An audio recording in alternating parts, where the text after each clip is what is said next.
And we turn our attention back to Africa, in Sudan, where one of the main actors in the conflict, the Rapid Support Forces, has accused Egypt of launching airstrikes against 8 fighters and prolonging the war. We have more in this report.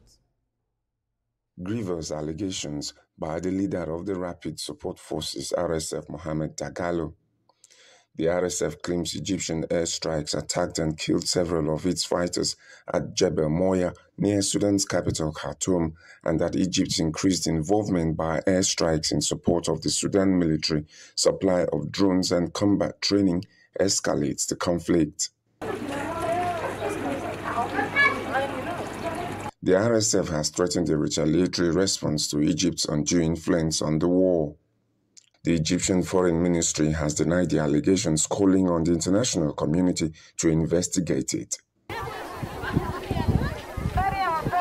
This marks a significant escalation to the more than 2 years conflict and the rise in tension in the region between Sudan and Egypt.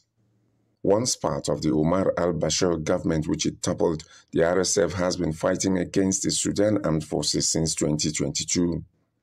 With hundreds of thousands displaced, this has been described as the world's largest humanitarian crisis, and the World Food Programme, WFP, says more than 25 million people face acute hunger and at least 13 areas risk famine.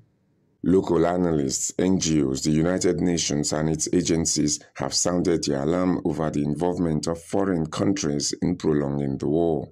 I issue a stark warning about events unfolding in Kordofan. Since the capture of Al-Fashir, the civilian casualties, the destruction and mass displacement there have been mounting. There is no sign of de-escalation.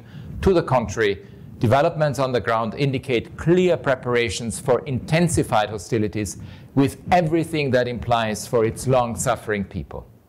Given the cataclysmic violence in Al-Fashir, states, especially those who have influence over the parties to the conflict, are put on notice that unless they act quickly and decisively, there will be more of the carnage and bloodshed and the atrocities that we have already witnessed. The Security Council's arms embargo is clear.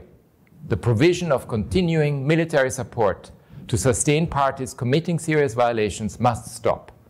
I repeat my plea for an immediate end to the violence both in Darfur and in Kordofan.